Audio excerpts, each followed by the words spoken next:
വിദേശകാര്യ വക്താവാണ് വിദേശകാര്യ സെക്രട്ടറി അല്ലെ വിദേശകാര്യ വക്താവാണ് ഇന്ന് പ്രതികരണം നടത്തിയിരിക്കുന്നത്. ആ പ്രതികരണം നടത്തുമ്പോഴും ഈ പറഞ്ഞ കശ്മീർ വിഷയം ഉഭയകക്ഷി വിഷയമാണ്, അതിൽ മറ്റൊരു രാജ്യത്തിന് ഇടപെടേണ്ടതില്ല, മൂന്നാം കക്ഷിക്ക് റോളില്ല എന്നുള്ള കാര്യം പറയുന്നുണ്ട്.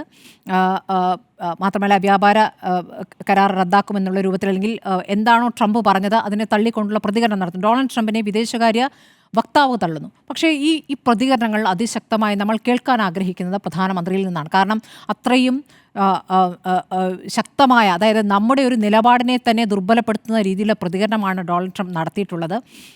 നമ്മുടെ വിഷയത്തിൽ, അതായത് വെടിനിർത്തൽ ഇവിടെ സംഭവിച്ചിട്ടുണ്ട്. ആ വെടിനിർത്തൽ ആദ്യം പറയുന്നത് അമേരിക്കയാണ്.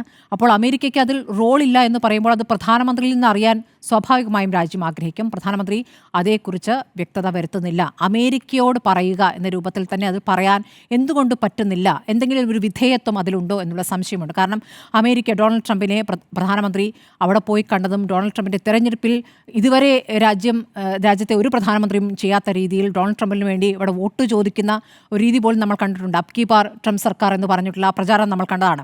അപ്പോൾ അതൊരു യഥാർത്ഥത്തിലുള്ള സൗഹൃദമാണോ അതോ വിധേയത്വമാണോ എന്ന സംശയം ഉണ്ടാക്കുന്ന തരത്തിലാണ്. കാരണം അവിടെ നിന്നും കുറേ ഇന്ത്യക്കാരെ ഇങ്ങോട്ട് പറഞ്ഞയക്കുന്ന ഘട്ടത്തിൽ പോലും, ചങ്ങലയിട്ട് ഇന്ത്യക്കാർ വന്ന ഘട്ടത്തിൽ പോലും നമ്മളിത് ചർച്ച ചെയ്തതാണ്. എന്തുകൊണ്ട് അതിൽ ശക്തമായൊരു പ്രതികരണം നടത്തുന്നില്ല?